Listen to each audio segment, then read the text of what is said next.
Good afternoon, everybody. Well, it is great to be back in Ohio. Strickland said I've been in Ohio so much he might start charging me for it. It is wonderful to be back in Ohio, and it is wonderful to be back in the beautiful city of Columbus. I just want to say thank you right off the top to Mayor Coleman for his outstanding leadership of this city. You've got one of the best mayors in the country. You also got one of the best governors in the country in Ted Strickland.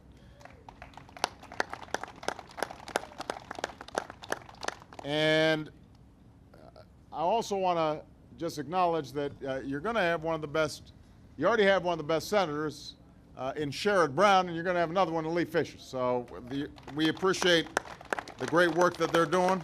I'm going to mention some of the congressional delegations here because they've got a lot to do with what's going on at this site.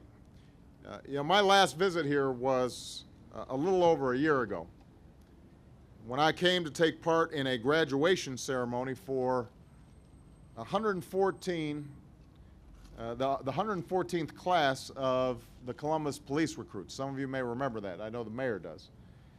I don't have to tell anybody here that these have been difficult times for Ohio and difficult times for the country. And when I was here last, America was losing 700,000 jobs per month. Our economy was shrinking. Plants and businesses right here in Ohio were closing, and we knew that if we failed to act, then things were only going to get much worse. And that's why, with the support of Sherrod Brown, but also members of the House of Representatives, Mary Jo Kilroy, Steve Driehaus, and Charlie Wilson, who are all here. Wave, guys. That's why these folks worked so hard to pass the Recovery Act, which cut taxes for middle-class families, that way boosting demand, cutting taxes for small businesses so that they could make payroll and keep their doors open, extending unemployment insurance and COBRA to help folks make it through some really tough times, to rebuild our infrastructure and make investments that would spur additional investments from the private sector and strengthen our country in the long run. That's what the Recovery Act was all about. And since then, here in Ohio, nearly 2,400 small businesses have gotten loans to keep their doors open and their workers on payroll. 4.5 million families have gotten tax cuts to help pay their bills and put food on the table. Some 450 transportation projects are underway or have been completed, and more than 100,000 Ohioans are at work today as a result of these steps. And today I return to Columbus to mark a milestone on the road to recovery, the 10,000th project launch under the Recovery Act. That's worth a big round of applause. And I want to thank Secretary Ray LaHood, who has been instrumental in so many of the projects that have taken place. He has done an outstanding job, as have our other agencies, in administering these programs. Now, these projects haven't just improved communities. They've put thousands of construction crews, just like this one, to work. They've spurred countless small businesses to hire because, these are some big guys here, so they got to eat, which means that you got to get some food brought in, or the local restaurants here benefit from the crews being here at work. It means that instead of worrying about where their next paycheck's going to come from, Americans across the country are helping to build our future and their own futures. Now, as my friend Joe Biden, who has done a great job overseeing the Recovery Act, would say, this is a big deal.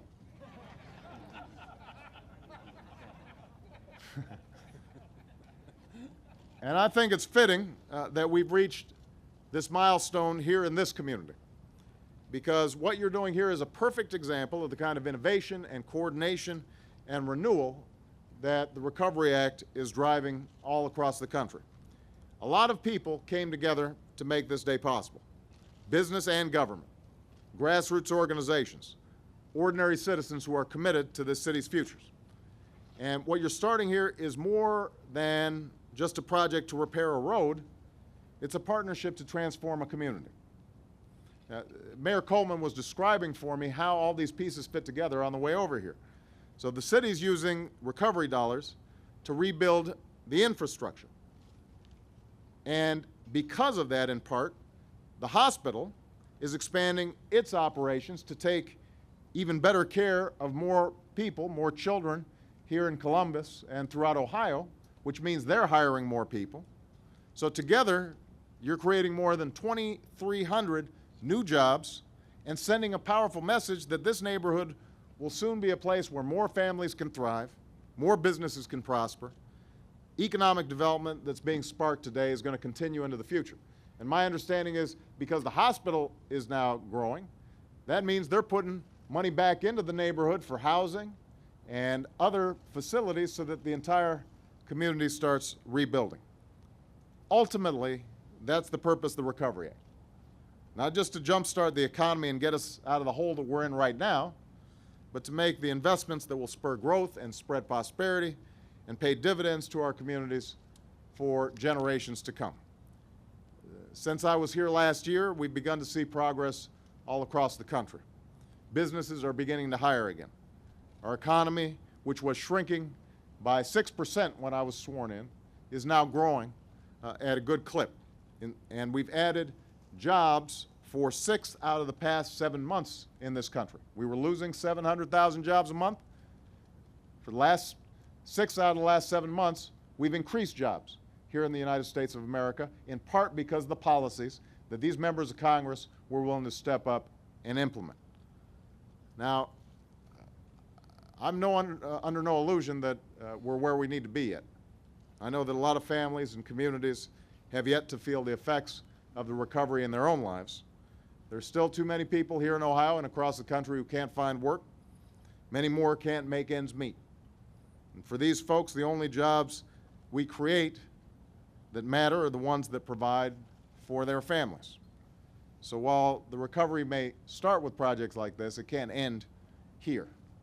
The truth is, if we want to keep on adding jobs, if we want to keep on raising incomes, if we want to keep growing both our economy and our middle class, if we want to ensure that Americans can compete with any nation in the world, we're going to have to get serious about our long-term vision for this country, and we're going to have to get serious about our infrastructure.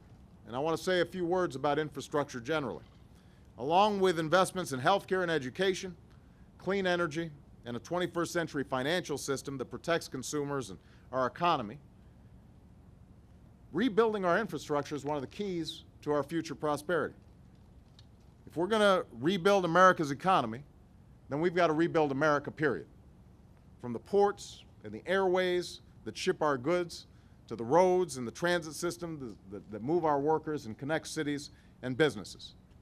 Now, some of this work involves fixing infrastructure that's already in place, patching up roads, repairing bridges, replacing old sewer lines, and the Recovery Act has made important investments in all these things. I mean, we've got a huge backlog of work just with the infrastructure that we've got. They could put hundreds of thousands of people to work all across the country, just repairing roads that we already have and fixing sewer lines that are badly in need of repair. But here's the thing, Columbus, repairing our existing infrastructure is not enough. We can't build an economy that sustains our kids and our grandkids just by relying on the infrastructure that we inherited from our parents and our grandparents. We can't let other countries get the jump on us when it comes to broadband access. There's no reason why Europe or China should have the fastest trains instead of the United States.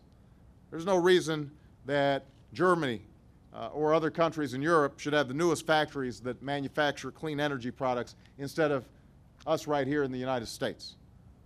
And that's why the Recovery Act has been making unprecedented investments in clean energy, spurring America's businesses to build some of the world's largest wind and solar projects right here in the United States of America. I said this once at a State of the Union address. America does not settle for second place. And we're going to make the investments to make sure we are first in the future, not just in the past. That's got to be our priority. That's why we're bringing high-speed internet to tens of thousands of homes and businesses and hospitals and schools. It's why Ray LaHood's helping to lead a surge in new investment in high-speed rail. That's why we're investing in electronic medical records. You know, a year ago, American businesses had just 2% of the market in the production of electric car batteries that power the vehicles of the future. All these hybrid cars that have electric batteries, those batteries were made someplace else. We only had 2% of them. We made investments in the Recovery Act, and by 2015, U.S. companies are going to have 40% of the global market. We have created an advanced battery manufacturing facilities right here in the United States that are going to allow us to maintain that cutting edge. From the very first railroads to the interstate highway system, our nation has always been built to compete. And you know, the history of Ohio is a testament to that. Nearly 2 centuries ago, our nation's first federally funded highway, the National Road, was extended across Ohio, bringing a generation of settlers west to this new frontier and paving the way for the automobile that would transform our landscape. And for our economy to thrive in this new century, we've got to act with that same sense of purpose and that same spirit of innovation. That's why the recovery is just the beginning of the investments we're going to have to make for years on our infrastructure. It's just the beginning of the work of increasing our mobility and our productivity, reducing congestion, reducing pollution, creating good jobs that can't be shipped overseas, because we know what we can achieve when we act boldly and invest wisely. We're seeing it right here in this community. We see it in this hospital in the depths of its commitment to this city. We see it in the city leaders who saw a need and an opportunity in this neighborhood and decided to act.